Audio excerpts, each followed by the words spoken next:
We got to talk about Nick Saban again at SEC Media Days because he's there not as a coach this time. All right, which I got to see him at the wedding this weekend. You did. He looked good. Coach looked fit. It was a Roll Tide weekend. But, Jake, what did Nick Saban say? You married Nick Saban? Okay, you see, that's how the internet takes stuff, and now the meme's already getting made. Rat poison, Dave. Rat poison. This guy's full of rat poison in Dallas. What did Nick Saban say about having to have a credential today, Jake?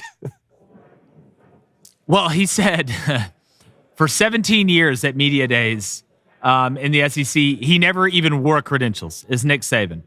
Today, they actually told him, and this poor soul, I don't know who they are or if they're even here anymore, told Nick Saban that he had to go get a credential to be able to come into Media Days as a media person, which to me, there's a few guys that probably don't need credentials, right? Like if Batman walked in here, like he'd be like, all right, it's Batman. He doesn't need credentials, right? If Biden or Trump walked in here, all right, like they don't need credentials. Nick Saban is in that category. Like Nick Saban is literally a credential in himself. He is a walking credential. He should really be able to go anywhere. He should be able to walk in the White House. He should be able to walk in the Library of Congress. He should be able to walk in SEC Media Days. But I tell you what, I think on a serious note, regardless of who you're a fan of, if you love Nick Saban or you hate Nick Saban, I truly believe that Nick Saban loves college football. Mm-hmm. I believe that Nick Saban wants what's best for college football, and especially now that, not that he needs the money, but his paycheck isn't determined by how good Alabama does.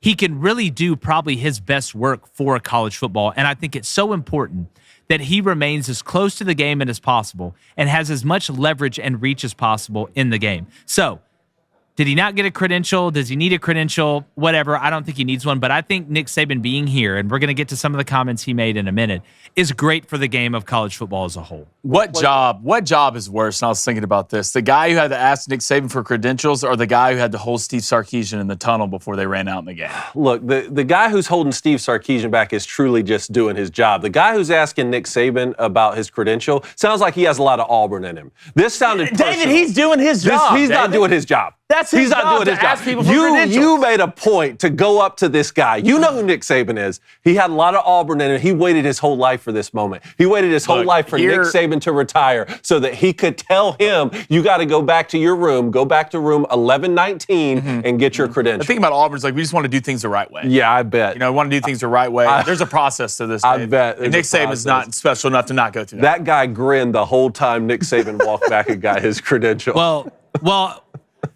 Well, here's the thing. Here's the difference. I think the guy who held Steve Sarkisian back may have gotten fired.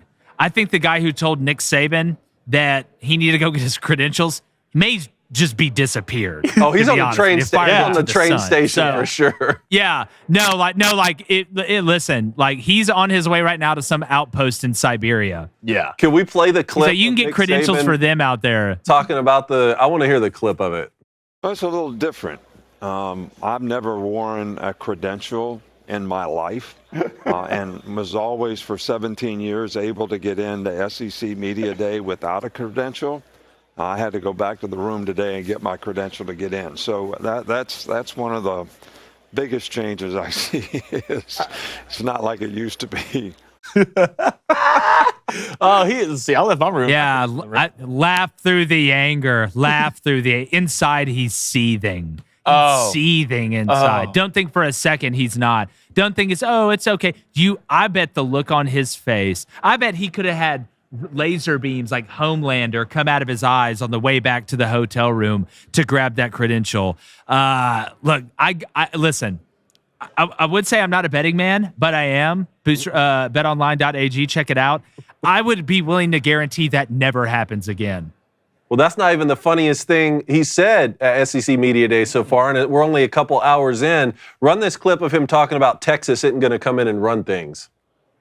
You know, what kind of tickles me is all these people asking these questions about how Texas always ran the conference they were in. They're not going to run the SEC.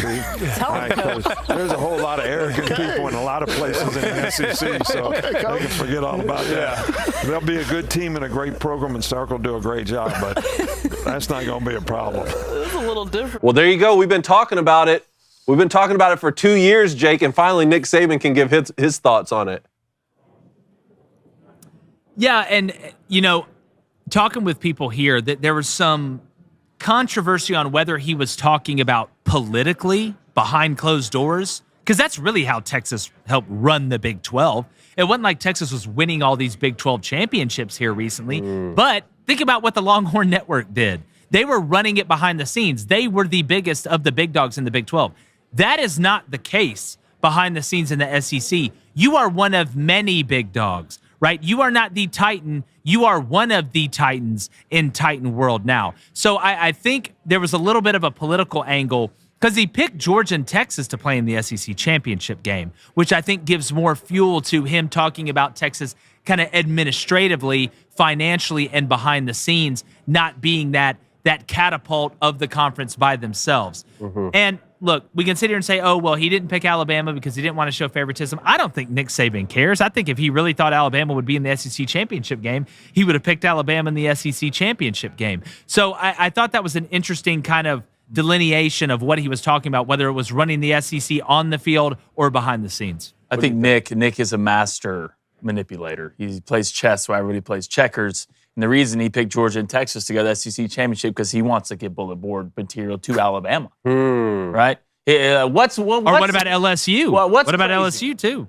What's crazier, in my opinion? You decide Nick Saban, your head coach. All right, 7 national championships, one of the best to ever do it. You watch today. All right, him get up there on SEC Media Days and pick Georgia and Texas to go to the SEC championship. If I'm an Alabama player, if I'm an Alabama fan, I am seething at the moment to step on a field Saturday to prove, look, the hero, you live long enough to become what? The villain. The villain. And right now, after Saban said that, I wouldn't be surprised if he pops up in people's eyes as the villain now. Well, that's really interesting. And obviously, go ahead, Jake. Well, I was just going to say this. Deep down, and I've always believed this, and people say, oh, it's because you're from Auburn. I think Nick Saban loves LSU more than Alabama. I really believe that. And I actually think now that he's out of it and that he coached at multiple places, not just Alabama, even though, he's mostly known now because of recency of being the head coach at Alabama. I think he wants to be right.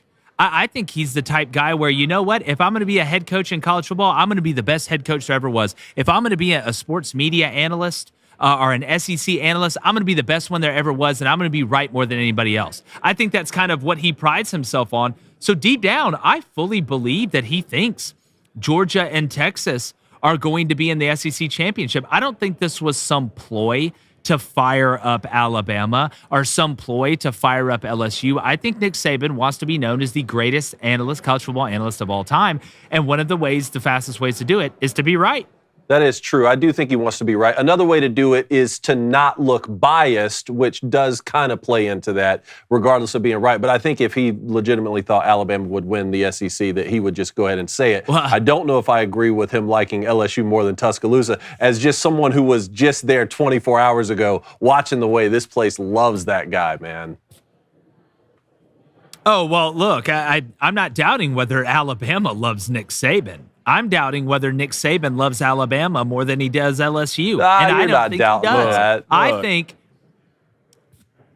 I really believe Nick Saban, deep down, just watch the way he talks about LSU. You never forget your first. You never forget your first. You never forget your first. So we need to go back. And he took LSU, we need to go to Michigan Alabama State or Kent State. No.